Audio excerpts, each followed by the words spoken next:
14 ini kita ada dua. Jadi ada yang pertama, ini kan dia terkait materi intinya itu apa, pembubaran perseroan. Nah, jadi pembubaran tapi dia pembubaran dari perseroan. Nah, nanti kita akan belajar aspek hukumnya dengan likuidasinya. Jadi jurnal-jurnalnya, terus tabel-tabelnya. Nah, nanti di pertemuan terakhir ada reorganisasi 15. Baru pertemuan 16 sampai pertemuan 16. Oh, pertemuan 16 UAS. Oke, gitu ya. Tapi sebelum memulai ini berarti ini ya yang terkait materi apa sih namanya ini? Likuidasi perseroan. Nah, ini materi likuidasi perseroan ini. Ini adalah materi akuntansi terakhir kita. Nah, jadi istilahnya kan apa namanya, kita udah mau lulus ya. Nah, jadi udah mau lulus ini ya. Ini adalah materi yang akan menjadi materi terakhir kita. Jadi ya mungkin kalau kita apa istilahnya ya, kita nostalgia ya. Jadi kan pas awal masuk itu, kan membedakan debit sama kredit aja kadang pusing ya kan. Jadi membedakan debit sama kredit aja kadang pusing, terus banyak yang ya gitu merasa nggak bisa, tapi ternyata kalian udah bisa bertahan jauh. Nah, jadi dari awalnya yang membedakan debit sama kredit ada aja kadang pusing, nah ternyata bisa bertahan sampai sekarang ya. Ternyata bisa bertahan nih, udah masuk di materi terakhir kita. Jadi apa ya istilahnya? Semoga lulus dan ketemu di wisuda. Oke. Nah, ini ya. Oke, gitu. Pokoknya kalian ingat aja nih, oh ternyata kalian itu hebat loh. Apa dari awalnya awam banget tentang akuntansi, sekarang udah di materi terakhir di STAN ini. Nah, jadi selama 3 tahun udah masuk di materi akuntansi yang terakhir, yaitu likuidasi perseroan. Oke, jadi kita langsung ke materinya aja ya.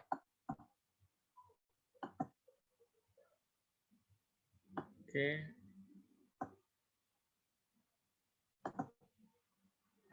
Nah, ini. Nah, jadi kita ke corporate liquidation.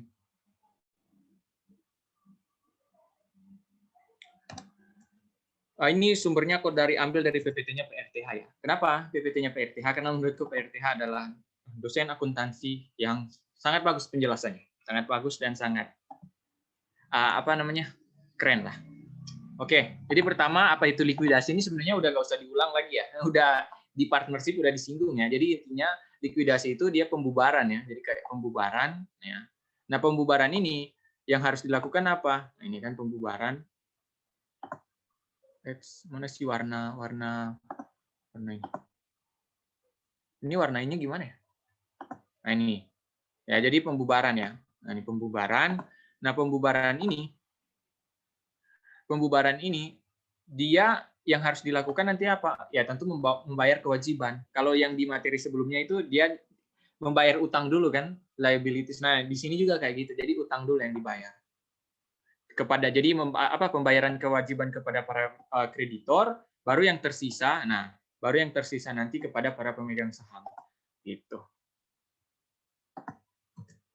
Jadi buat kalian yang investasi saham, kalau misalnya perusahaannya bangkrut, ya kalian dapat prioritas paling terakhir. Ini tersisanya kalian dapat. Tersisa.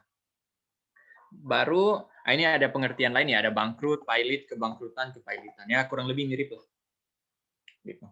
Tapi intinya yang kita pakai di sini adalah yang likuidasi ya. Kalau dia bilang likuidasi berarti harus ada pembayaran kewajiban. Gitu ya. Kemudian, nah ini. Mengapa perseroan dilikuidasi atau direorganisasi? Nah, mengapa?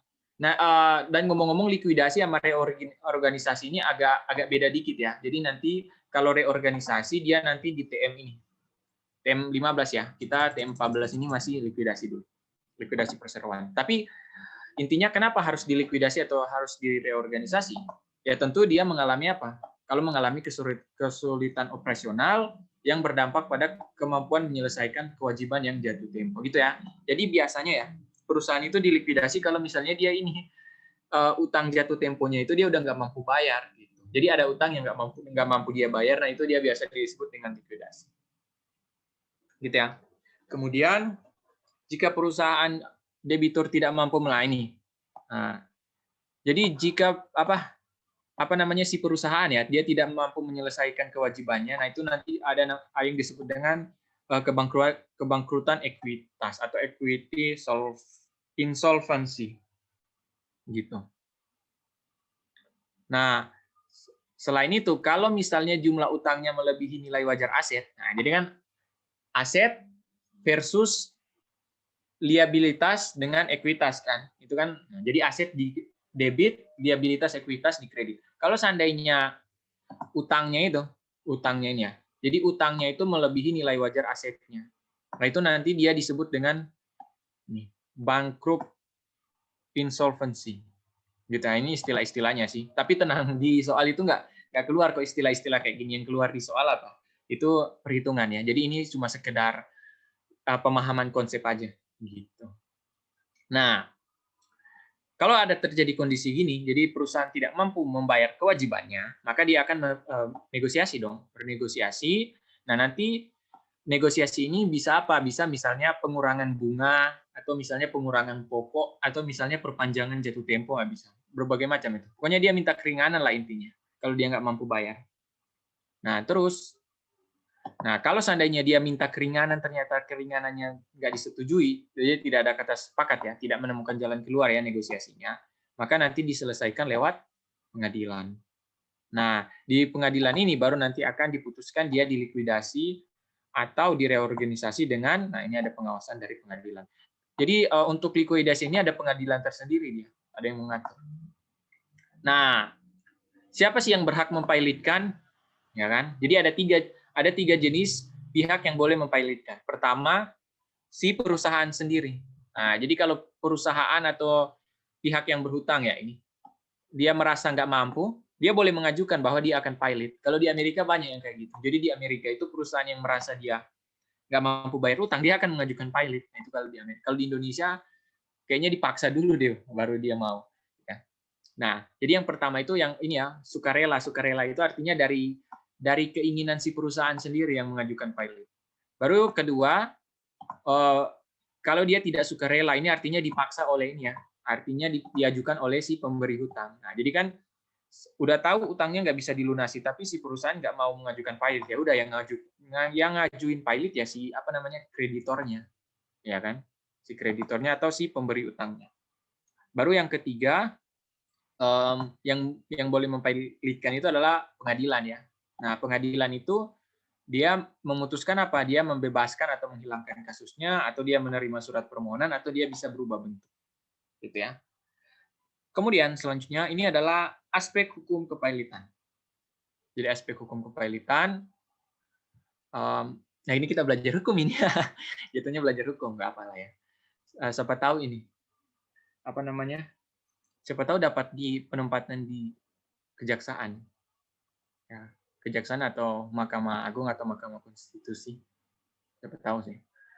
Aspek hukum kepailitan di Indonesia itu, dia ada Undang-Undang Nomor 37 Tahun 2004 ya, tentang ini, PKPU. Nah, itu yang kalian sering dengar nggak, PKPU? Gitu. Nah, UU tersebut, nah itu kalau misalnya ada utang piutang, nah itu boleh diselesaikan melalui UU tersebut ya. Tapi ini juga, tapi utang piutang yang perusahaan ya, bukan utang piutang teman ke teman. Kalau utang piutang ke teman ya nggak usah sampai di undang-undang lah ya. Kalau utang piutang antara teman itu kan tinggal tagih aja di WA, nggak perlu sampai undang-undang. Nah, ini untuk utang piutang kalau misal di perusahaan besar ya, korporasi ya. Baru ini kepailitan adalah sita umum. Nah, ini pengertian hukumnya ya, sita umum atas semua kekayaan debitor pilot yang pengurusan dan pemberesannya dilakukan oleh kurator di bawah pengawas hakim, di bawah pengawasan hakim pengawas. Jadi kalau dia pilot itu nanti ada disebut dengan kurator ya, ditunjuk seorang kurator. Nah, nanti kita apa namanya, akan lebih jelasnya lagi di selanjutnya itu apa sih itu kurator. Ya kan? Pokoknya intinya kurator itu dia kayak dia nunjuk inilah, jadi nunjuk kurator orang ketiga gitu yang melaksanakan kepailitannya. Gitu ya. Terus kita lanjut. Nah, ini ya. Nah, jadi kalau pengadilan memberikan putusan pilot, nah itu harus diangkat seorang kurator dan seorang hakim pengawas. Nah, yang nunjuknya siapa? Ya, pengadilan, si hakim pengadilan yang nunjuk. Nah, kurator itu dia biasanya adalah balai harta peninggalan. Nah, itu boleh balai harta peninggalan atau orang perseorangan yang diangkat oleh pengadilan. Nah, jadi boleh dia, ini balai harta peninggalan ini baru dengar juga aku. Ini jangan-jangan ini ya, instansi pemerintah kali ya, ini yang balai harta peninggalan ini. Yang PNS kali yang isinya di dalam. Atau ya, baru dengar ini aku. Ada apa namanya? Ada lembaga namanya ini.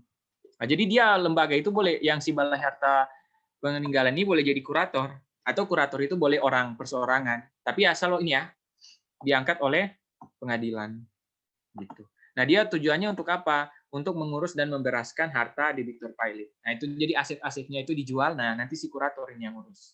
Gitu ya. Baru nah ini selain kurator dia ada juga namanya hakim pengawas ya kan. Jadi hakim pengawas itu dia ditunjuk oleh pengadilan sama sih dengan kurator. Ditunjuk oleh pengadilan dalam putusan kepailitan kan. Nah ini ya, ini tugasnya kurator. Jadi tugasnya melaksanakan tugas pengurusan dan atau pemberesan atas harta pilot. Nah dimulai kapan? Ini ya, dia jadi kurator mengambil alih ini ya sejak tanggal putusan pilot. Nah, jadi sejak tanggal putusan pilot itu diucapkan, dia kurator sudah bisa berwenang mengambil alihnya. Oke, lanjut aspek hukumnya. Nah ini kalau udah diputuskan pilot, maka debitur udah kehilangan haknya untuk menguasai dan mengurus kekayaannya ya. Nah, jadi dia kalau misalnya, nah cuman begini ya, bedakan antara harta debitur dengan harta ini ya, harta direksi beda ya. Jadi kalau misalnya ini beda dengan partnership ya. Jadi kalau di korporasi itu harta debitur itu ya cuma sebatas harta perusahaan. Jadi hartanya perusahaan, jadi mobil perusahaan, gedung perusahaan. Nah kalau misalnya misalnya mobilnya direktur, rumahnya direktur, nah itu dia nggak termasuk nggak termasuk harta yang akan di ini sih, dimasuk di pilot ini, karena kan dia apa istilahnya kalau kita udah belajar yang minggu lalu itu bedanya partnership dengan korporasi gitu kan. Kalau partnership itu dia unlimited liability. Nah kalau korporasi dia limited liability. Nah, itu kalau nggak salah gitu ya. Nanti revisi kalau misalnya aku salah. Gitu terus kita lanjut ya. Ini aspek-aspek hukum aja. Nah ini tentang kurator nih, ini yang penting. Kurator atau istilahnya ada yang dibilangnya trustee ya. Ini trustee ini kayaknya bahasa Inggris deh. Kita kan cinta Indonesia ya, cinta Indonesia. NKRI harga mati. Jadi kita karena cinta Indonesia, kita pakai istilah kurator aja ya, kurator. Jadi kurator. Nah tapi kalau kalian yang orang anak-anak Jaksel ya udah pakai aja istilah trustee. Nah, jadi dia kurator atau trustee ini adalah pihak ketiga ya. Jadi pihak ketiga yang mengurusi proses likuidasi perusahaan ya ini ditunjuk oleh pengadilan ya. Tadi kan udah dijelaskan. Nah, kewajibannya apa? Dia menyelidiki urusan keuangan ya kan, menyediakan informasi, baru dia memeriksa klaim dari kreditor, melaporkan berkas-berkas gitu. Baru dia ada juga jika diotorisasi dan untuk menjalankan bisnis debitur. Jadi dia boleh ini mengambil alih ini operasional perusahaan kalau diizinkan diotorisasi. Nah, tapi dengan syarat nanti dia buat laporan keuangan juga dong. Gitu. Nah, itu kalau misalnya dalam likuidasi, kalau dalam reorganisasi ini nanti TM selanjutnya dia kewajibannya apa? Mengarsipkan rencana reorganisasi atau pernyataan mengapa salah satu tidak bisa terpenuhi, gitu ya. Kemudian lanjut.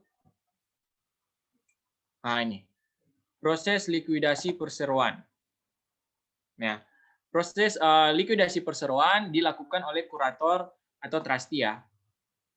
Nah, proses likuidasi perseroan itu, nah dia intinya sama dengan likuidasi secara umum sih.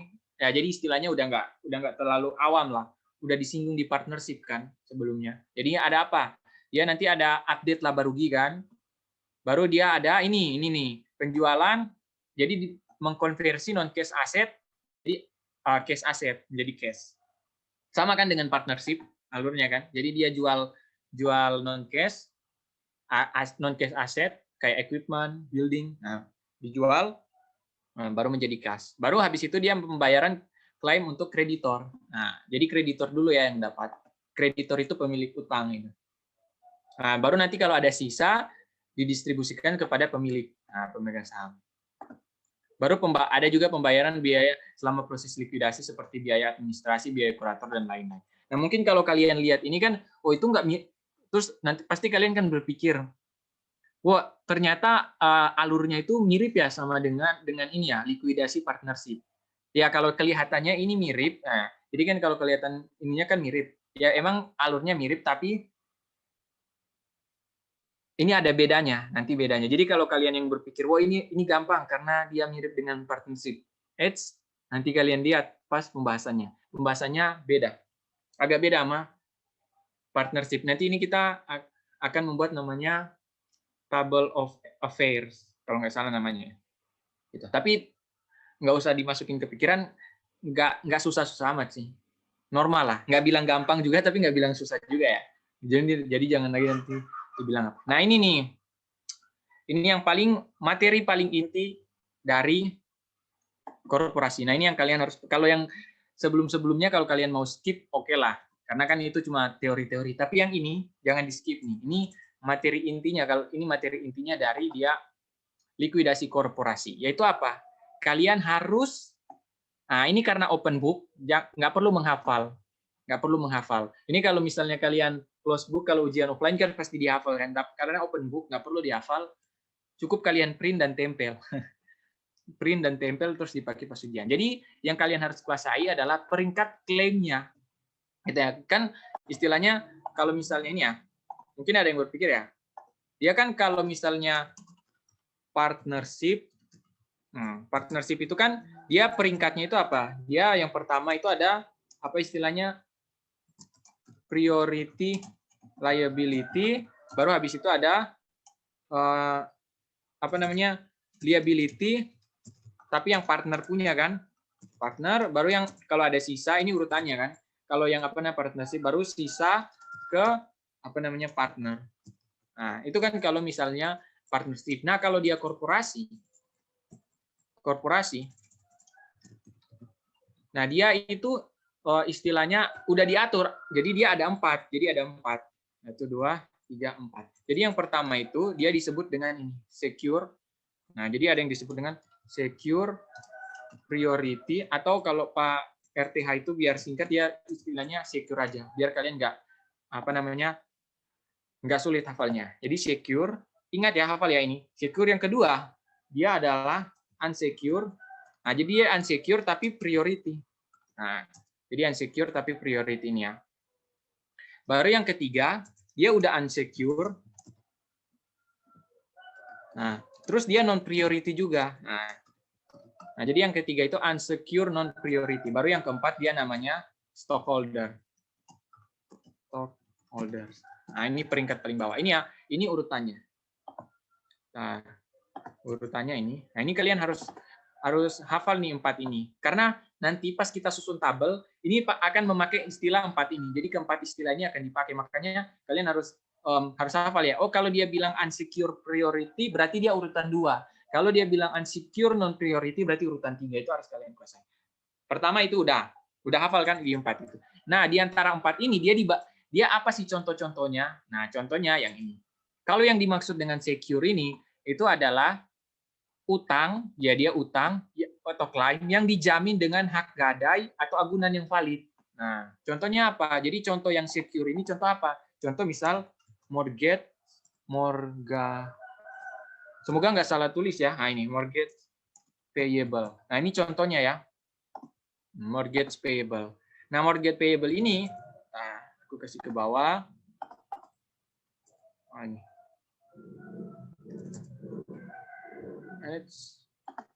Nah, ini ya, dia contohnya ini kan mortgage payable yang secure ini.